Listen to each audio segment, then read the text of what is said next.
আমি যে এমপি হয়েছি আমার বেতন কত জানছেন কখনো? কেরে আমি দিকে জানাই দিছি সব। আমার বেতন হইলে 1,72,000। আড়াই মাসে কত টাকা বরাদ্দ পাইছি জানেন আপনারা? কেউ আগে কইতো না। 29 কোটি টাকা বরাদ্দ পাইছি, 29 কোটি টাকা। এই আগামী 5 বছর প্রয়োজনে ঘুমাবো না, শরীরের দিকে ঘাম বালতির পর বালতি ফেলবো, তাও আপনাদের মন রক্ষা করে আমি চলবো। এবং আপনারা যে ঋণী আমারে করছেন, গুলামি কইরা হইলো এই ঋণ পরিশোধ করবো, আমি কথা দিয়ে যাইতেছি আপনাদেরকে। এবং আরেকটা কথা বলি, আপনারা কি জীবনে শুনছিলেন যে এমপি হইলে বেতন কত? আপনাদের চা বাগানে বেতন কত দেন বলেন? শ্রমিকদের বেতন কত দেন? 170 টাকা আপনারা ডেইলি পান। আর মাসে কত? 170 টাকা করে হইলে ধরেন 6,000 নাকি? 6,000-এর মতো আপনার বেতন। আপনারা সারাদিন কামলা দিতেছেন, 6,000 বেতন। আপনাদের অনেক সুবিধা আরো আছে। আর এমপির বেতন জীবনে জানছেন কত? আমি যে এমপি হয়েছি আমার বেতন কত জানছেন কখনো? কেরে আমি দিকে জানাই দিছি সব। আমার বেতন হইলে 1,72,000। কত? এটা দিকে আগে কেউ জানাইলো না। এরপরে আমি মাত্র আড়াই মাস হয়েছে, আড়াই মাসে কত টাকা বরাদ্দ পাইছি জানেন আপনারা? কেউ আগে কইতো না। 29 কোটি টাকা বরাদ্দ পাইছি, 29 কোটি টাকা। এর মধ্যে 25 কোটি টাকা খালি রাস্তা বানাইমু সোনারঘাটার মাধবপুরে। 2 কোটি টাকা মসজিদ এবং মন্দিরে দিতে পারবো, আর 2 কোটি টাকা যারে মন্দরে দিতে পারবো। ঈদগাহ, যা মন্দরে, মাঠ, যা ইচ্ছা করতে পারবো। এই যে আমারে দেখাইছে আপনাদের মাঠ ভেঙে গেছে, এখানে মাটি নামতেছে। ওই আমি জালাল রে কইছি, বা এখানে যারা নেতৃবৃন্দ আছে কইছি যে তোমরা বরানি শুরু করো। এরপরে আপনাদের বাগানের সাবেক চেয়ারম্যান সাহেব আমার কালকে বলল যে আপনাদের এখানে নাকি একটা পুকুর কাটানো লাগে। কোথায় এটা পুকুর কাটানো? কোথায়? হ্যাঁ, এই টিলায় কইছে সদর। কি টিলা? কাছে আছো আপনি? পঞ্চায়েত সভাপতি নানি, মোটা তো দেখা যায়। এটা কোন জায়গায়? সদর নিমাইটলার মাঝখানে একটা পুকুর বানাইবো।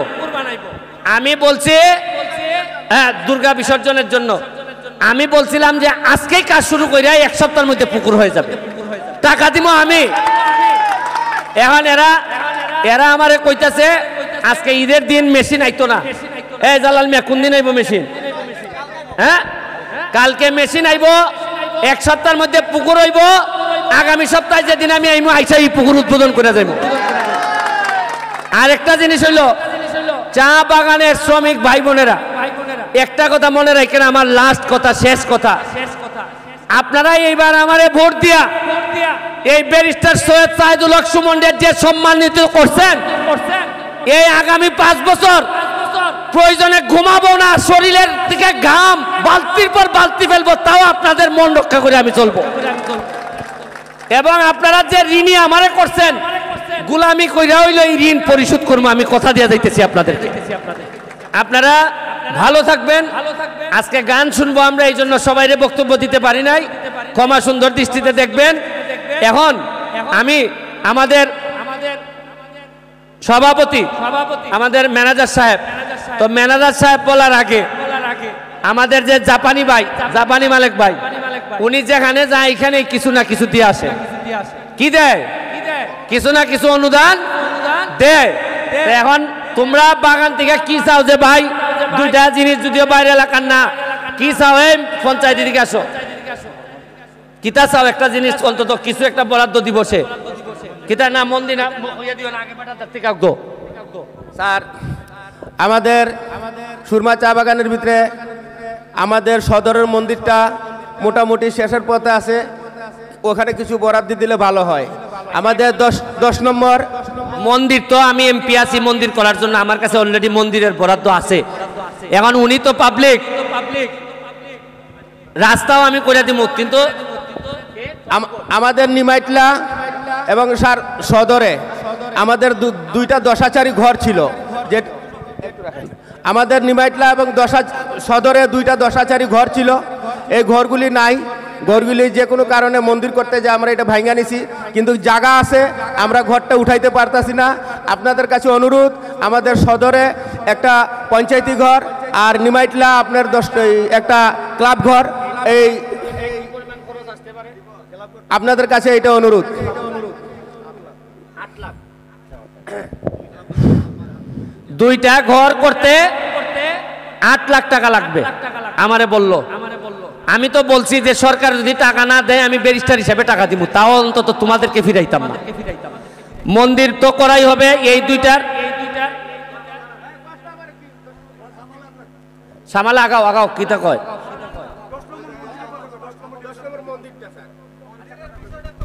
আমি কইতাছি মন্দির আমি সরকারিভাবে করব, মন্দিরও আমি করব। দাদা এদিকে আসেন,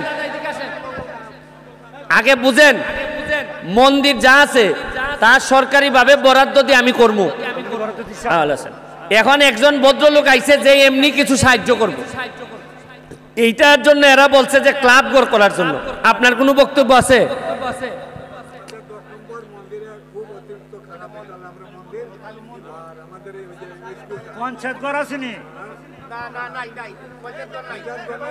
আচ্ছা ঠিক আছে, এইগুলো আমি বুঝছি, আমি দেখব। আপনি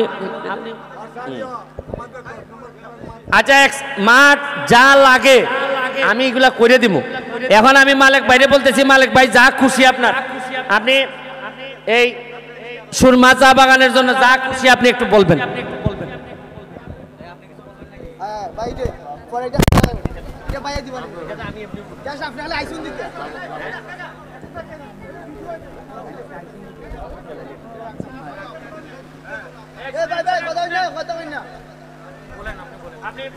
আমাদের এখানে আজকের বীজ উদ্বোধনের সম্মানিত সভাপতি, সুরমা বাগানের ম্যানেজার সাহেব উপস্থিত, এখানে অনেক মেহমান আছেন এবং আমাদের বাগানের শ্রমিক ভাইয়েরা, আপনাদের সুরমা বাগানে আজকে এই অনুষ্ঠানে আমি আসার জন্য আমি অত্যন্ত আনন্দিত হয়েছি। আপনারা যে দাবি দাওয়া তুলছেন অবশ্যই আমাদের এমপি সাহেব আপনাদেরকে এইগুলা অবশ্যই পূরণ করে দিবে এবং উনি কাজের লোক, কাজ করবে। আপনারা যেভাবে উনাকে আপনারা ভোট দিচ্ছেন ঠিক এইভাবে আপনাদেরকে উনি আপনাদেরকে খুশি করবে। যাক, এখন আপনারা যে একটা দাবি তুলছেন আমি আপনাদেরকে 1 লাখ অনুদান আমি কাল বা পরশু আমি পৌঁছাই দিব এমপি সাহেবের মাধ্যমে। এই বলে আমি আমার বক্তব্য শেষ করছি।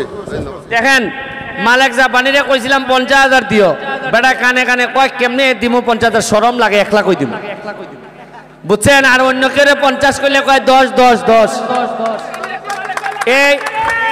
এই 1 লাখ টাকা উনি আরে খাইছে রে, আর কথা সব কইমু, কথা কইমু। এখন আমরা ম্যানেজার সাহেবকে দিতেছি, ম্যানেজার সাহেবের বক্তব্যের পরে আমরা দর্শক সারিতে চলে যাব, আমাদের গান শুরু হয়ে যাবে। ধন্যবাদ। আজকের এই শুভ দিনে সম্মানিত প্রধান অতিথি ব্যারিস্টার সাইদুল হক সুমন এমপি সাহেব এবং বিশেষ অতিথি অত্র এলাকার প্রাক্তন চেয়ারম্যান বাবুল হোসেন খান এবং উপস্থিত সুধীবৃন্দ, সবাইকে আদাব এবং নমস্কার। আজকের এই শুভ দিনে